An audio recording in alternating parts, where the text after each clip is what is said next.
Bom dia, galerinha.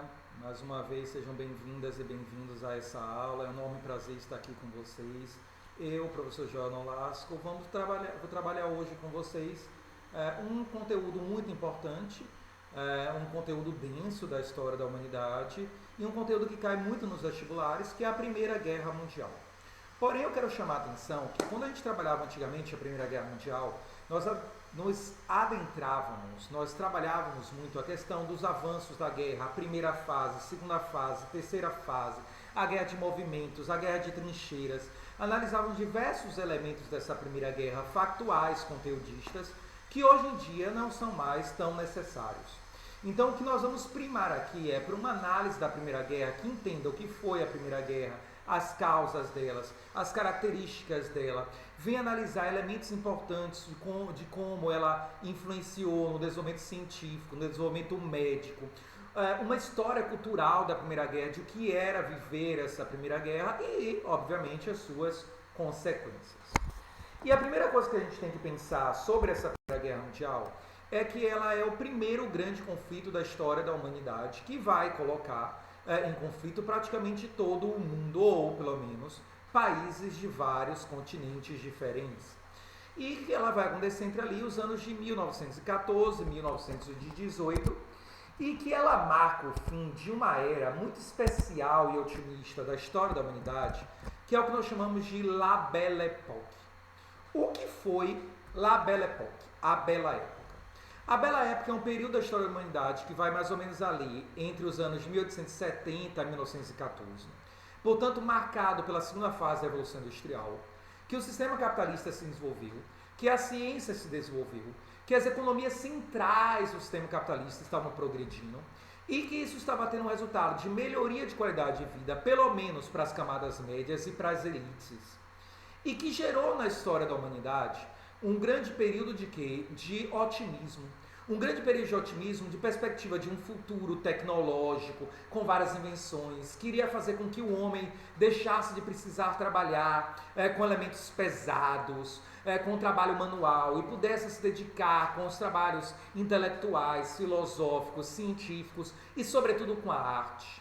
É um grande período, inclusive, de desenvolvimento artístico, de desenvolvimento intelectual, de crença no progresso, e que vai trazer uma ideia de um progresso ininterrupto.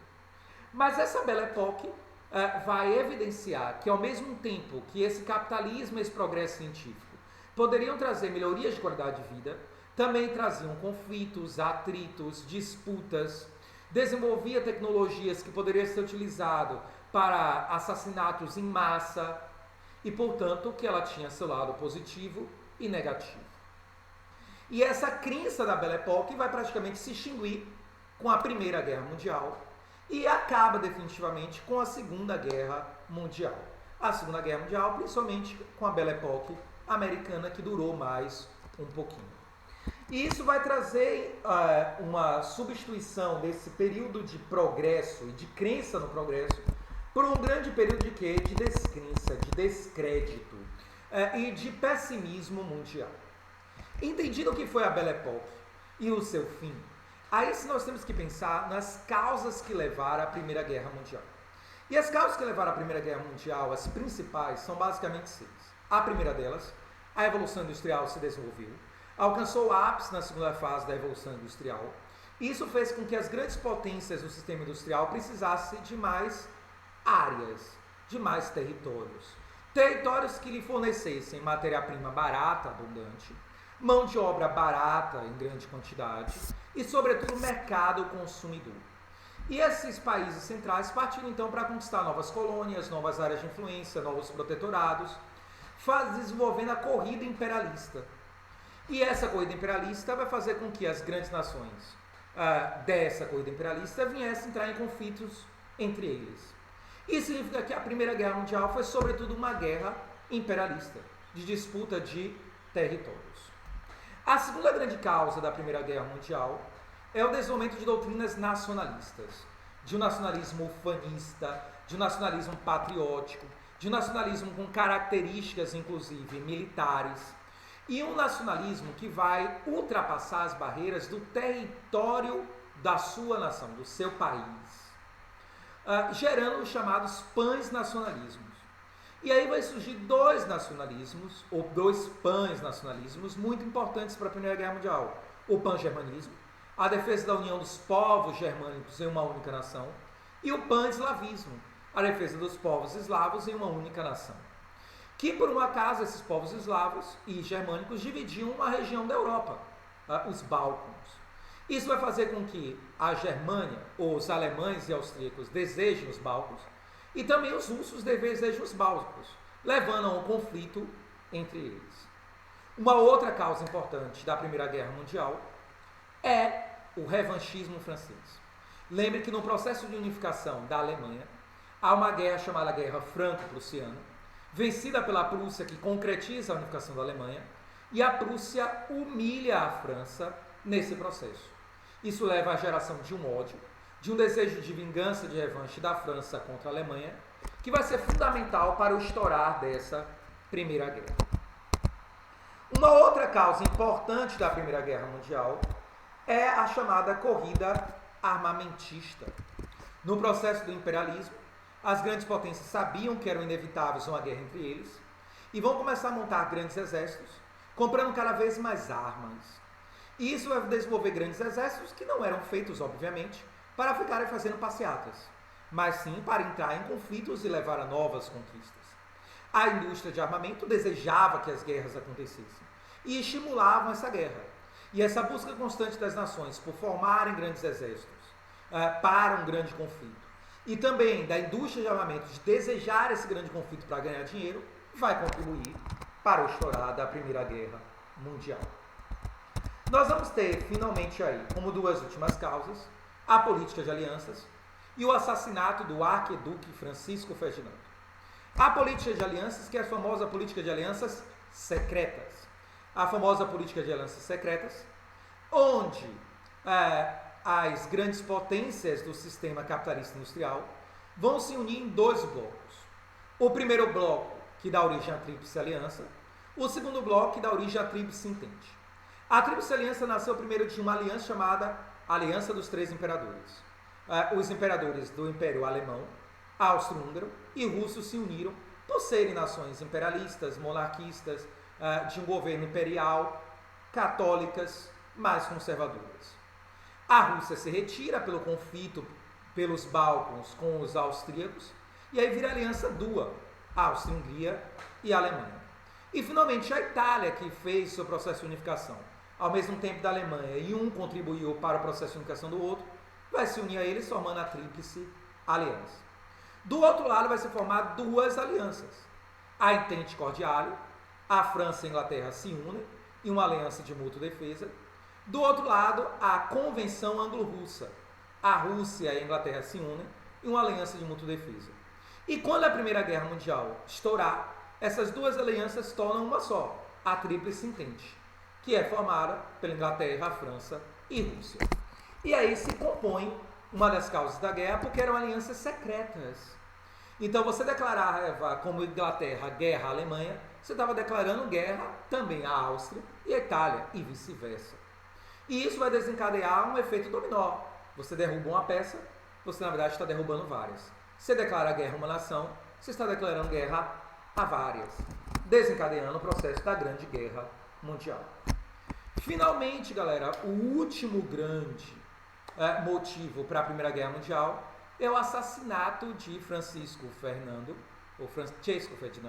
da Áustria-Hungria, em Sarajevo.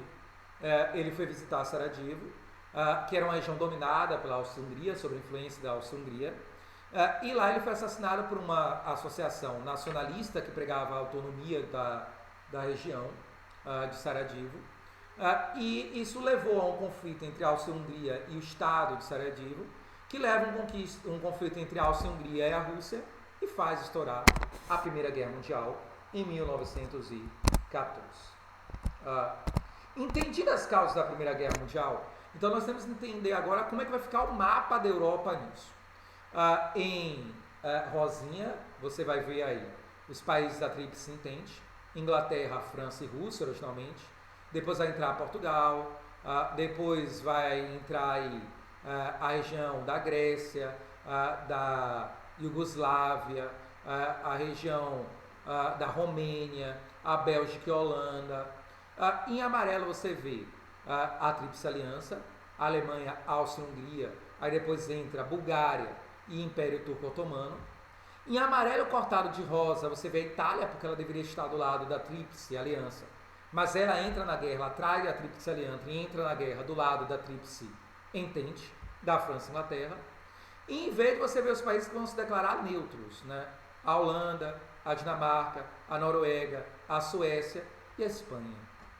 E aí você vê a grande divisão da guerra, é claro que aí depois entra os Estados Unidos, no lado da Tríplice Entente, e como ficou dividido o mapa europeu no processo do conflito. A Primeira Guerra Mundial, ela é dividida tradicionalmente em 3 fases. A Guerra Relâmpago, que seria a guerra rápida, imediata, uma guerra em grandes proporções, que vai ser marcada por um avanço alemão, do exército alemão dominando a Bélgica, invadindo a França e chegando muito próximo de Paris. Mas eles são derrotados na primeira Batalha de Marne e o avanço alemão cede aí. E entramos em uma segunda fase, que é a fase da Guerra de Trincheiras. A primeira fase levou à morte de uma enorme quantidade de soldados, os soldados já começavam a se recusar a ir para campo de batalha, e as próprias nações percebiam que estavam perdendo muita mão de obra, que quando acabasse a guerra, iria ter perdido boa parte da sua mão de obra, da sua população, do seu mercado consumidor, isso traria o caos. E aí se cria a Guerra das Trincheiras, em um avanço lento, grandes buracos, que a gente vai trabalhar um pouco melhor a ideia das trincheiras mais à frente. O exército alemão é contido na Batalha de Marne para o avanço em relação à França, mas já dominando boa parte da França. E o exército austro-húngaro e alemão também, apesar de estar impondo diversas derrotas sobre o exército russo e ter dominado boa parte da Rússia ocidental, não consegue vencer de forma definitiva a Rússia.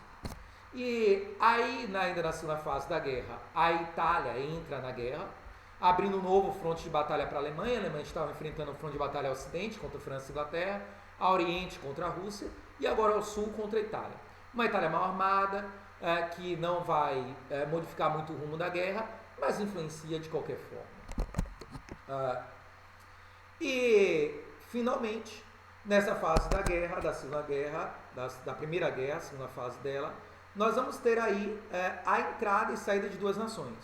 A Rússia vai sofrer a Revolução Russa, em 1917, com os bolcheviques se retiram da guerra, mas a Rússia já decadente, destruída, devastada e, portanto, não tão importante para o processo da guerra em si.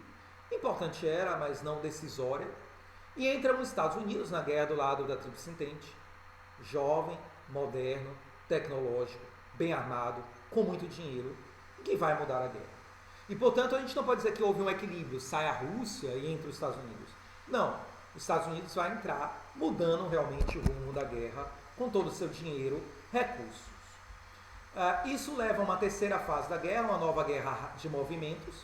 Uma nova guerra de movimentos que vai fazer a Alemanha tentar avançar. Ela não consegue avançar, é derrotada em uma segunda Batalha de Mármore, e aí vai fazer com que se entre várias nações na guerra. A Turquia e a Bulgária do lado da Tríplice Aliança da Alemanha, o Japão, Portugal, Romênia, Grécia, Canadá, Argentina e Brasil do lado da Tríplice Entente, o Brasil participou.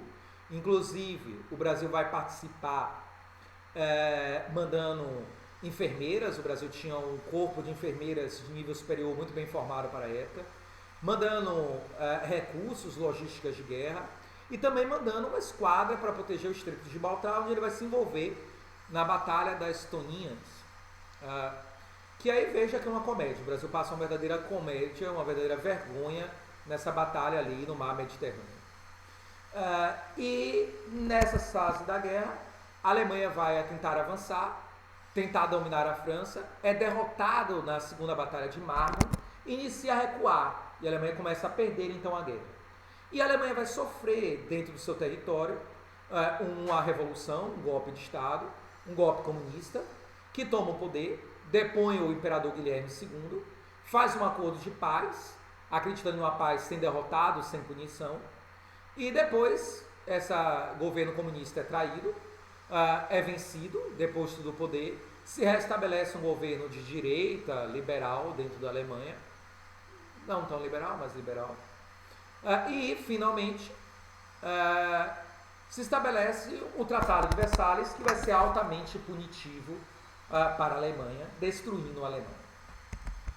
É aqui, galera, que a gente tem que começar a trabalhar as características da guerra.